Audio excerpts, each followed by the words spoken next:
17. And we are still looking at the life of Elijah. That door back there opens up me crazy.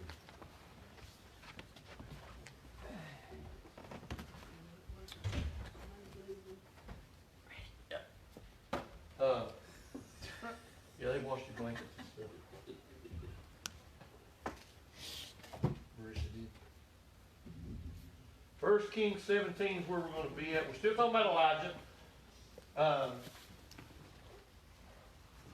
But let's read where we're at in the story first, and then we can kind of get into it a little bit. 1 Kings 17, and we'll begin reading. The title of the lesson is A School of Faith. How do we learn about faith? And we're going to kind of look at a few different places, a few different people, but we're really going to be looking at Elijah. We're going to look at a lot of different things in this lesson. 1 Kings 17, verse 1. And Elijah the Tishbite, who was of the inhabitants of Gilead, said unto Ahab, As the Lord God of Israel liveth, before whom I stand, there shall not be dew nor rain these years, but according to my word. The word of the Lord came unto him, saying, Get thee hence, and turn thee eastward, and hide thyself by the brook Cherith, that is before Jordan. And it shall be that thou shalt drink of the brook, and I have commanded the ravens to feed thee there. So he went and did according to the word of the Lord, for he went and dwelt by the brook Cherith, that is before Jordan. And the ravens brought him bread and flesh in the morning, bread and flesh in the evening, and he drank of the brook. And it came to pass after a while that the brook dried up, because there had been no rain in the land. I hear that to it being up. What is it? Anyway, everybody's heard the story of Elijah with the ravens, and the ravens coming and feeding him. You know, there's all kinds of pictures and stuff of that. But we're going to kind of look at that. But really, we're looking at this question. And it's a question that a lot of people have asked. I've heard us talk about it. Why do bad things happen to good people? There's been a lot of things that's going on in church. A lot of people may watch this. We actually, even because of what all has been transpiring in the last week or two, that we actually thought about just changing the lesson completely because of this hit so close to home. But that's why God gives them to us. And so that's why we want to teach it. Why do bad things happen to good people? And this is going to show Elijah. Elijah is a prophet of God. We know nothing about Elijah. We went through that last week. We really don't know anything about his past. He has just popped on the scene. We know what's going on with Ahab and all these things. And Jezebel's killing the prophets. And Elijah just steps up and says, Yo, man, it ain't going to rain because I say it ain't. And it ain't going to rain until I say it is. And this is the word that he gives. And it's kind of neat. One of the things that I think I put this up there. Yeah. And this is what it's got to do with faith. God is far more interested in who we become than in what we accomplish. He's more concerned about who we become as people and as followers of Christ, a lot more than the accomplishments that we get. Does he want us to work? We've talked about that, absolutely. Does he want us to reach out to people? Absolutely. That's what we're supposed to do. But it's more about our relationship with him. That's what's supposed to be most important. That's where that terminology, we talked about that when we was talking about heaven, being so heavenly minded that you're no earthly good, is because we get so wrapped up in doing the work of the Lord that we forget about the Lord of the work. And it's got to go hand in hand. We've got to be on that. And I didn't put this up there, but let me read this. This is something that he put in there, and I thought this was kind of neat. God's purpose is to build Christians, not cathedrals.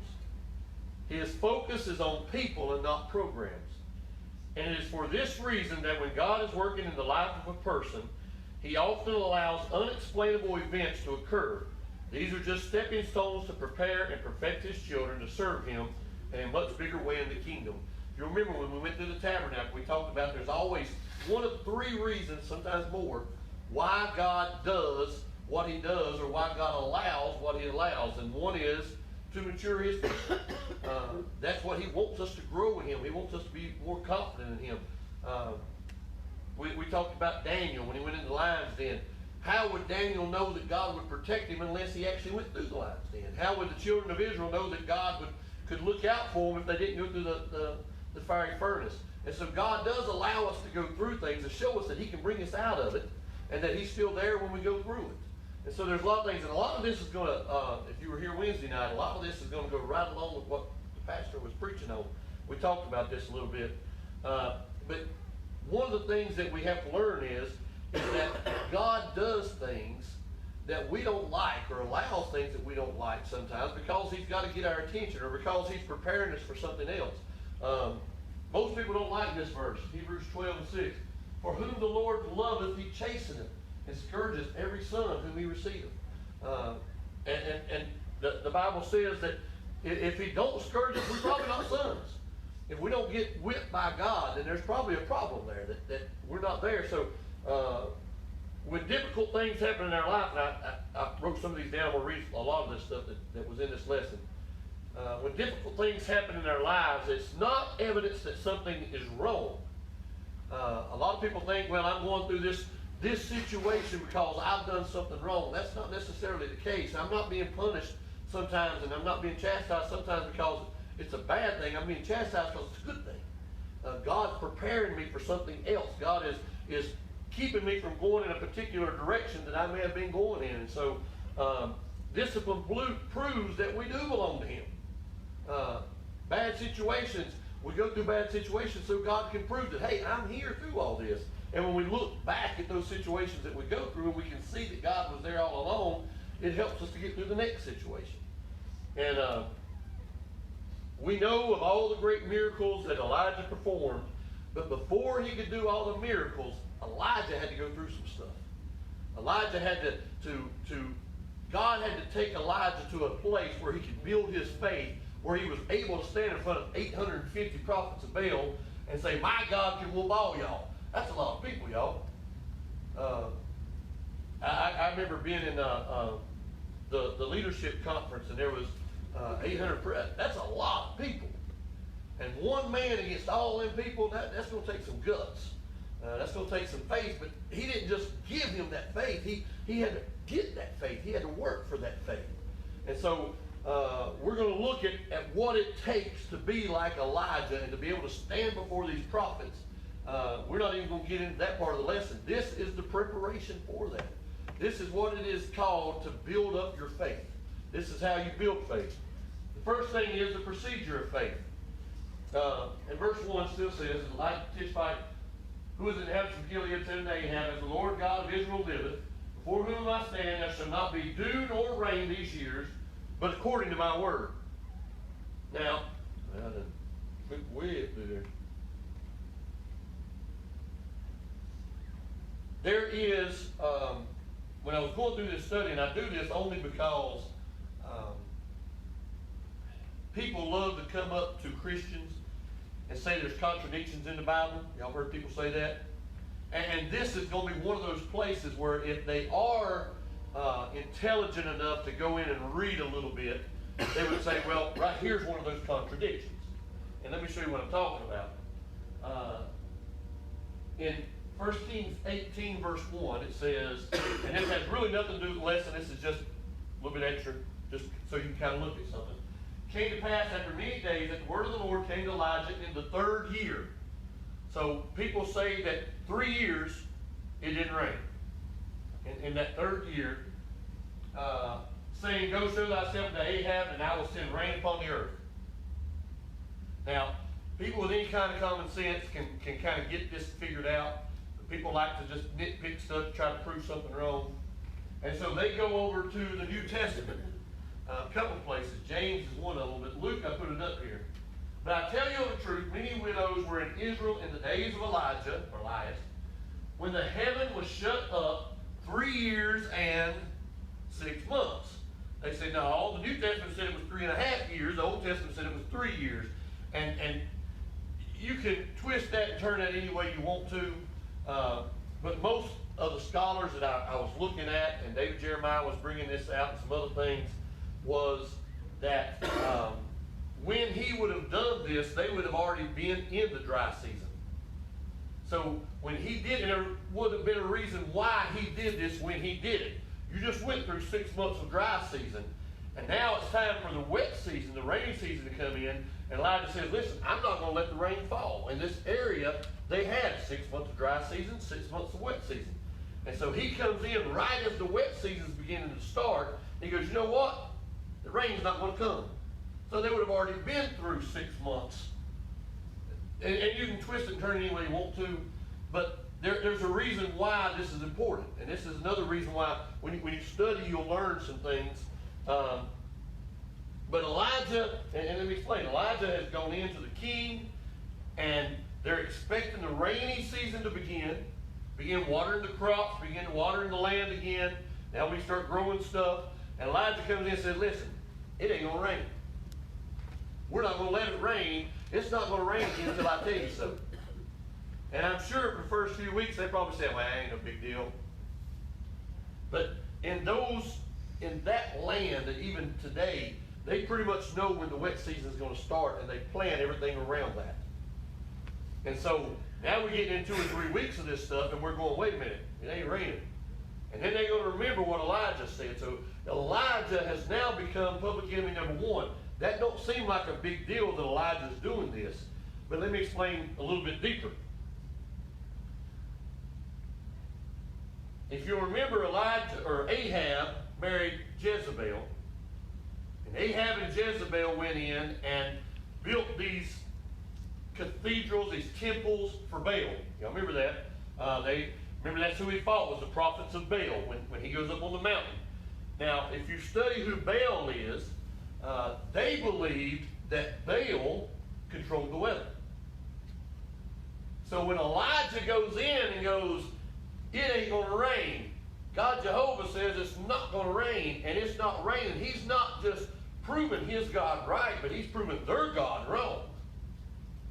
Because they believe, and they would do things to this God Baal, because they believe that Baal is who controlled the weather. So not only is Elijah hurting their land, but he is also confronting their God and showing him up. So now they're hitting them right at the heart of their religion. So now he's really got them mad at them. So Elijah's got them all upset. And Elijah would have been well aware of the danger he was putting himself in. I mean, I don't think Elijah was going in there dumb. I don't think Elijah was going in there innocent. I think Elijah knew when he was going in there, there was a good chance he was about to get whipped. And the thing is with this, you don't see anything where God told him what to do after he went in there. What I mean is, he just told Elijah to go in and do this. He didn't say, now, after you go in and do this, you're going to do this. He said, go do this. Elijah goes in not having a clue what he's supposed to do after the fact. He goes straight in. God said, this is what I want you to do. Go do it. He didn't say, go do this, then go do this, then go do this, and then go do that. He said, go do this. Elijah didn't wait. Elijah didn't hesitate that we can read. It just says that Elijah went in and he told him, listen, it ain't going to rain. And then God says, now that you've done this, I want you to go down to the brook of Cherith. So he had no clue what he was supposed to do until after he did what he did. Yeah, I just hit the button. Scott went, look at the screen. I didn't touch nothing. So he's going in and he is having to act on a instruction of God, and it's one step at a time. God doesn't normally give people 4 or 5 different instructions. He says, this is what I want you to do, go do it. After you get done doing whatever it is that he's got you doing, then he gives you another directive. Go do this. Then after you do that, you get another directive. You do this. But you go through and you look at these people in the Bible. We're going to look at some of these real quick. A lot of people in the Bible were told to go do something without being told what else they had to do. Let me give you a good example. And I wrote this down too. It was only after he delivered the decree that the Bible says, then the word of the Lord came to him. So it was after the fact. And then this is how the procedure works. After we obey one command, then he gives us another. It's one day at a time, one command at a time. It's one directive at a time. You may have heard of this thing here. Well, you may have heard of this. The Hall of Faith. We're going to look at a couple of these over in Hebrews 11. And this is what we're talking about, building your faith. So we're talking about some people that God used. And let me give you a good idea. How about Noah? Hebrews chapter 11, verse 7. But by faith Noah, being warned of God of things not seen as yet. In other words, Noah has no clue what God's talking about. God says it's going to rain, and it's going to cut. He said, rain? What in the world's rain? I ain't never seen no rain before. So God, he said, he moved with fear, prepared an ark to the saving of his house, by the which he commanded or condemned the world, and became heir of the righteousness which is by faith. God didn't let it start raining first and then say, Noah, now I want you to build an ark. He said, you just got to trust me on this. I'm telling you that water is going to fall from the sky. Noah had no clue what he was talking about. He just built the ark like God told him to without having any evidence whatsoever that what God was talking about was going to happen. He just did it. He didn't wait for God to show the evidence.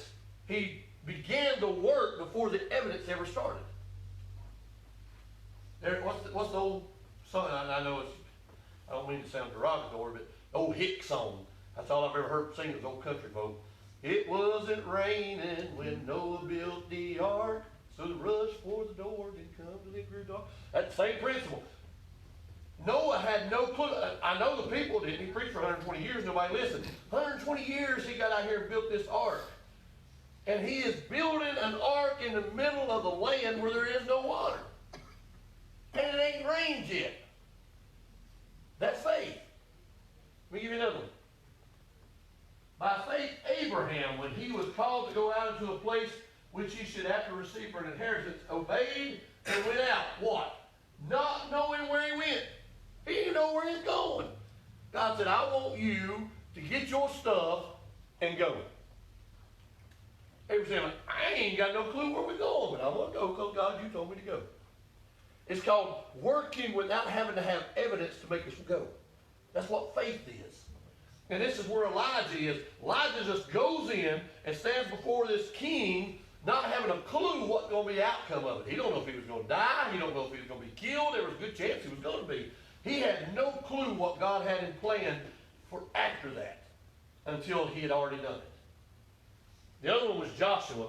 I didn't put all that up there, but you remember Joshua. Now, God, who T.D. Jakes always said, God talk crazy talk. He be talking about crazy stuff. He said, we're going to defeat this whole city that has walls around it that's so thick that chariots actually raced on top of the walls. That's how thick they were. He said, but you ain't going to attack them. All you're going to do is just walk around it. Now, anybody knows anything about military, that's stupid. I'm just going to walk around this thing. That takes faith. They had no clue what God's going to do. They just done what God said did until God finished that command, before God finished that directive. So Elijah is going in not having a clue what the outcome's going to be. He is just going before the king, knowing that the king and his wife's trying to kill all the prophets. And he said, God didn't say, we don't see when God gave him the directive, but I don't believe God said, don't worry, you're going to be saved, you'll be taken care of. I think Elijah said, okay, God, I'm going in. And he went in and he told the king. So what is the procedure of faith? This is what we're looking at. What is the procedure of faith? Do not ask about tomorrow when today is in front of you. Just take God at his word. Don't wait for evidence when God is calling you to do something. You don't wait for the evidence before you start the work. Start the work and then God will give you the evidence of it. We don't wait for souls to be saved before we go out and start witnessing. We go out and start witnessing and then we start seeing souls saved. It don't work the opposite way. God says, don't worry about the outcome, don't worry about the accomplishments, because a lot of times, I forget who it was that we were listening to. Trying to remember who the preacher was, or if it was a lady, I don't remember. But it talked about the guy that said he went out door to door for 40 years. Every Tuesday night, he went on door-to-door visitation for 40 years and never led one soul. Not one person ever came to church. Not one person ever got saved. Out of 40 years, he knocked on doors, and nobody ever came. And then in the 41st year, he knocked on the door and led somebody to the Lord. After that person, he never led another person to the Lord. Never brought anybody else to church. That one person. You know who that one person was? Some of you may know him, some of you may not. His name was Phil Kidd. Preacher out of Kingsport, Tennessee. Big evangelist, travels all over the world preaching. Awesome preacher, was just in Maiden not long ago. But what he did for however many years, he only led one person to the Lord out of all those years, but the person that he led to the Lord led thousands to the Lord. So see, it's not about seeing the evidence of what we're doing. We just got to have faith that God's working out whatever it is He's told us to do. That I may get up here and I may preach or I may teach for 20 years and nobody gets anything out of it, but one person may get something out of it, and one person goes out here and begins to do a mighty work, and it was all because of my obedience to God for the little thing that I was doing. So whatever that little thing is, don't worry about whether you see what's happening or you see what's going to take place or you understand what the circumstances are going to be after the fact. Just do what He's telling you to do and let Him work out all the evidence. Because you don't know what's going to happen. That's a good sermon in itself. So you've got the procedure of faith, then you've got the preparation of faith. And one of the great things about visiting Jerusalem is if you go over there, you can actually go and some of y'all have seen, I know my family has, but some of you have seen those the video series I love so much, That the World May Know. Ray Vander Laan, where he goes with this group of, or his class, and they go to all these different places of the Bible. And they sit like in the Valley of Elah where David and Goliath fought, and he's actually in the valley. And he's saying, now the Israelites would have been over here on this hill, and the Philistines would have been over here on this hill. They came from this direction. And somewhere down here, and they find an old dried up brook in the middle where David would have picked up stones. And so one of the cool things about going to Jerusalem is seeing these places that the Bible talks about. And you can actually put a visual to what you've read about all these years. But something that has never been found is the brook Cherith. Archaeologists and scholars and all these people have swarmed over this area where Elijah was at and Ahab was. We told you it was in the northern kingdom. They went up there. They have never found this brook Cherith. I guess that's how you say the word. I don't know. But they've never found it. And the cool thing, one of the scholars made a comment. He said, if we can't find it, and archaeologists can't find it, and scholars can't find it, and these people that are so well educated can't find it, guess what? Neither could Ahab find it. He said, God put Elijah in a place that nobody could find him. This is how He protected him. He put him in a place that was so isolated and so by itself that nobody could find him. And He said, I'm going to put you right here and keep you protected. He said, they'll never find you here.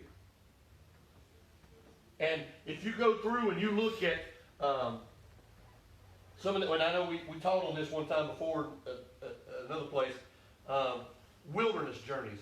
And if you go through and you look at all the great men of the Bible, Moses, Abraham, Joshua, Jesus, Peter, Paul, John the Baptist, all these different people, Elijah, David, where would they always go when they needed to make decisions or prepare themselves for what was taking place? They'd always go to the wilderness. Jesus spent 40 days in the wilderness before He was even tempted of Satan. Moses went to the wilderness. He was out in the wilderness for many years. Elijah goes to the wilderness. He hides. And so God is all about taking us out of the norm and putting us in an isolated place and saying, okay, I need to work on you a little bit. I'm not going to send you over here in the middle of this yet because you're not ready for it. You don't have the faith yet to do what it is that I'm asking you to do. So I'm going to have to put you in a place to build your faith. Whether it's a circumstance, whether it's a situation, or what it's going to be something that you as an individual will have to deal with. And he says, I am going to prepare you because what you're going through is preparing you for something that's you're going to be going through, or somebody else is going to be going through. And so I'm preparing you to be used over here. And sometimes we say, well, God's called me to preach, or God's called me to do this, and we think, well, I'm supposed to be out pastoring a church, I'm supposed to be out doing this, I'm supposed to be out preaching, I'm supposed to be out doing all, and God said, no, I am putting you in a place to prepare you for something else. Now, let me give you some examples of what I'm talking about. 1 Kings 17, the word of the Lord came unto him, saying, Get me hence and turn thee eastward, and hide thyself by the brook Cherith, that is before Jordan. Anybody ever heard of this guy? David Jeremiah does an awesome study on this. God meant it for good. You do know that Joseph was the second highest ranking person in Egypt. But did he get elected to that position? Was he taken as a child and put in that position? Absolutely not. Joseph had to go through a pit. He had to go through years of slavery. He had to go through years of prison and all these things before he was even allowed to get to the position where God was going to use him at. God didn't just take him and put him at the head of the palace. He said, no, I've got to prepare you to get there. And so I'm putting you through this pit to let you know that this pit's a really bad place, but you'll know I'm here. And then I'm going to go through slavery, and you're going to see how I'm going to use you through slavery. Then I'm going to let you go through prison. I'm going to let you see how I work in prison, let you prepare yourself. Now he's prepared for what's to come later. How about this guy? You ever heard of him? Anybody know how many years Moses lived? 740. No, Moses lived 120. Moses lived 120. Do you know when his ministry started? When he was 80. God prepared Moses for 80 years before he ever gave him the 40 years of ministry. 220. Yeah. He took Moses and prepared him. Look at all the stuff that he went through for all those years. He spent 40 years in the wilderness, 40 years tending sheep, doing all these things, and in Pharaohs, and all these things that took place. And for 80 years, God prepared him just for the last 40 years of his life. And I've heard people say, well, I'm too old to do it. Absolutely not. God took Moses and prepared him for 80 years before he ever started his ministry. And then he spent the last 40 years doing his ministry for the Lord. How about this guy? Y'all heard of him? I'm just giving you some people here that's real common. David was anointed king by Samuel. Y'all remember that? And then Samuel took him up to the palace and put the crown on him, and he was king, right? No. David was anointed king, and it was 15 years before he was even able to sit on the throne. For 15 years he tended sheep, and he was on the run from Saul. 15 years. He's anointed king, and then it's 15 years before he's actually crowned the king. Because God had to prepare him for what he was going to be doing over here.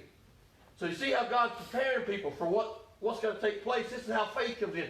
He builds our faith. He prepares us. He schools us so that when we get in this situation, we've already got the learning and the knowledge and the background, and we've already got the experience.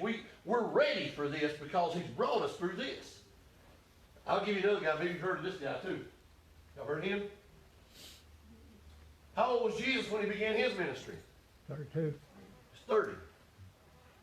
He was 30 years old. He spent 30 years as a carpenter, going to the temple daily and doing things as a normal, everyday individual for 30 years before he even began his earthly ministry. Now, there's reasons behind that, because in Jewish culture, you had to be 30 years old to become a priest or a rabbi. But for 30 years, God took the Son of God and prepared him for what he was going to be doing for these 3.5 years. So it's all about preparation. Then you have the provision of faith. So we've had the procedure, we've had the preparation, and now the provision of faith. And this was kind of neat. Let me read this. And the ravens brought him bread and flesh in the morning, and bread and flesh in the evening, and he drank of the brook. Why did the ravens bring him food? Can anybody tell me that? Not real deep, it's just a simple question. God commanded. God was working. Verse 4. And it shall be that thou shalt drink of the brook, and I have commanded the ravens to feed thee there. Why did the ravens bring him food? Because God told them to. God took these birds, and I'm jumping way ahead to the very end, but if you do anything on ravens and study ravens, they are some conniving jokers. Do you know that ravens can mock the bird calls of other birds? I think I'm not a bird how to do that. That probably could. But the raven will do that so that it can draw the smaller birds in and then kill them. That's their food. They're very, very conniving birds. And God took one of the most conniving birds that he could take and said, I'm going to use your obedience to prove my point. And so he took these ravens, and these ravens came in, and they brought meat and they brought bread. Notice they brought both. They brought bread and meat, both morning and night. He had water from the brook, but it says they brought him bread and they brought him meat. So I don't think it was just one raven. I think he had a group of ravens that come in and fed him. Now, a preacher would probably have a real hard time if he was out there in the wilderness, because if that bird dropped that food, he probably ain't going to eat it. So, he'd be like, absolutely not. You didn't wrap that in plastic or nothing. That bird spit on it. Bird spit on it. Yeah, ain't no way. That's why God didn't put Preacher David out there where Elijah was at. But he puts Elijah out there and he feeds him, which tells us that when God isolates us and he's putting us through something to prepare us for something else, he is still taking care of us in that situation. That we're still being took care of and we're still being provided for, even though we're going through a struggle, and even though we're going through a situation that we don't understand and we don't know why God's allowing us to go through this situation. He says, yes, you are going through a situation, but don't worry, I'm still taking care of you. This is not something you have to worry about. Yes, it's going to be rough. Yes, it's going to be hard. We're not going to understand. We're going to say, why, God? Why in the world am I going through this? He says, don't worry about the why. You just go through it and know that I'm going to take care of you as you go through it. Something else about it that we need to look at. I think I put it up here. Consider this. God's provision is dependent upon our obedience. Now, if Elijah had not went to the brook of Cherith, or whatever it's called, maybe he knew of a cave over here somewhere that he could have went to and kind of got in the cave and hid and stayed over here, or if he had went somewhere else, do you think he would have got fed by the ravens? Because God said, listen, I know it's tough, and I know it's hard, but I put you right here, and if you stay right here where I put you at, then I will take care of you. But if you go over here, guess what? Your food's going to be over there. Your blessing's going to be over there. All the things that I've got for you to help you get through the situations that you're going through is over there, and you're over here. He said, you need to stay right here where I've got you at, And don't go over there, because I've got the provisions that you need coming right here to your address. And if Elijah had moved and if Elijah had went anywhere else, he'd have never got the food and the provisions that God was sending him. So it's the provision of faith. We are, oh, the sun just came out. Yeah. So if I'm in this place that I'm struggling through, That was the Lord telling you to stay still. the Lord was saying, don't just stay right here. I'm going to take care of you right here. Not over there. I'm going to take care of you right here. Just, you got to trust me. You got to trust me that no matter how bad it looks and no matter what the situation is and how terrible things are going on in your life, no matter what's going on, you know, no matter where you're at, as long as you stay right here where I've got you, I'm going to take care of you. And that's what ends up happening is Christians get into a place, into a situation that they're not comfortable at, or they're struggling, or they're hurting, or something's going on in their life, and what do? They take off over here. And then they go, well, why is God not helping me? Why is God not helping me get through this? Why is God not providing for me? Why am I having to struggle so bad? Because you left from over here. God said, I didn't put you through that so you'd tuck tail and run. I put you through this, or allowed you to go through this, so that I could use you, and I could mature you, and I could grow you, and I could grow your faith by showing you that I'm taking care of you right here. Stay away from over there. Debbie ain't even here. I'm still using Debbie. So what is the purpose of faith? This is the last thing. And this would have been the hard part. So Elijah is staying right where God put him. And God is providing the bread and the meat. He's by the brook. He's got water. He's got everything he needs right here where God's put him. And it came to pass after a while that the brook dried up, because there had been no rain in the land. And Elijah probably said, Lord, I ain't got no water now. And the Lord said, you started this, you told him not to let it rain.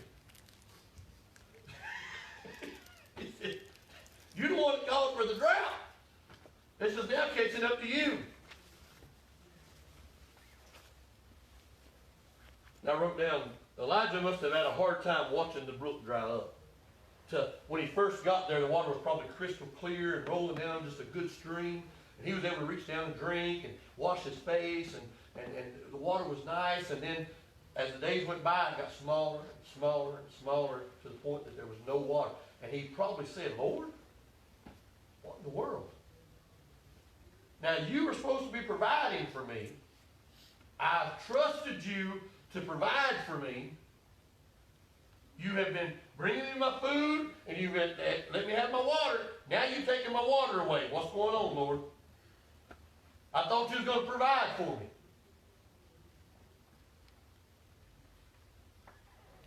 What was God teaching him by this? Same thing he teaches us. Our faith is not to be in the gifts of God, but in God himself. We have in our minds what we need and what God has to provide for us to get by. And God says, no. See, you're trusting in your paycheck. You're trusting in your church family. You're trusting in your friends. You're trusting in all these things that's going on out here. He said, don't trust in that stuff. That is the blessings that I give you. But that is not what you're putting your faith in. You don't put your faith in the blessings. You put your faith in the blessing giver. Don't worry about that brook drying up. Don't worry about because that's done. You just say, hey, listen, I'm still trusting God no matter what, because I know if he's already given me water one time, he'll give me water again. If he's brought me food one time, he'll bring me food again. I don't know why the brook dried up, but I'm going to trust God that he's going to give me water again. This is how God builds our faith. We get caught up so much in the things that God provides for us that we forget about God himself. and we trust in all those blessings that God has gave us. We trust in the jobs that we have. We trust Him in the medical bills and the pills, and we trust Him in the friends and the church family and people that we put trust in our pastor, and then the job is gone, or we lose the church, or the pastor lets us down, or something happens, and we go, wait a minute, God. He said, that was just a blessing. Quit looking at the blessing and looking at the blessing giver. Be thankful for the blessings, but don't put your faith in the blessings. Put your faith in the one who gives the blessings. And when you're going through something and it looks like everything is going against you, don't worry about what you see, because He's still in control. And this is who I put my faith in. Not whether everything is going good, not whether everything is going right, not whether I'm happy or things are happening the way it's supposed to be happening. I got a good job, I got a good car, I got a good life, and my family's going good, everything's happening. Don't look at all that stuff. That stuff's going to flip-flop back and forth. God says, don't put your faith in the gifts. Put your faith in the faith giver. This is who we trust. A guy named Graham Cook that David Jeremiah had in his book, and I want to read this. I put it up here. I thought this was kind of neat. Our faith is not to be in God's gifts, but in God Himself. God is consistent, but He is also unpredictable. He is consistent in His nature. You always know where you are with God, but you seldom know what He is going to do next. You cannot find security in what God is doing. There is only security in who God is. It's not about what we see and what we're used to and what we depend on. It's about who is in charge of all of it. This is where our faith has to be. This is where Elijah's faith had to be. And God put him there to show him, yes, I'm feeding you, I'm providing for you, but don't get caught up in the provision. Get caught up in the provision provider. This is where Elijah was at. And I talked about the ravens. Psalm 50, I know all the fowls of the mountains and the wild beasts of the field are mine. If He can use conniving birds, He can do whatever He wants to provide for us. He can do whatever He wants to protect us and to get us through whatever it is He's got us going through. And if we're going through something that we don't understand, God said, don't come over here, stay right here. No matter how bad it looks, no matter how bad you don't understand what's going on, no matter how bad it hurts, no matter how miserable you feel like you are, and you think that everything is going wrong, He said, just stay right here, because I'm going to provide for you. And then, when it's time for me to send you over here, you're going to be ready because of what I brought you through over here. And if you had not went through this, you would have never got through what you were going to face over here. That's how we build faith. God builds our faith by allowing us to go through things that we don't understand and that hurt us. This is how we build faith. So we may not understand, but Lord, I'm going to trust you right here where I'm at. Next week, the furnace of faith. Furnace of faith.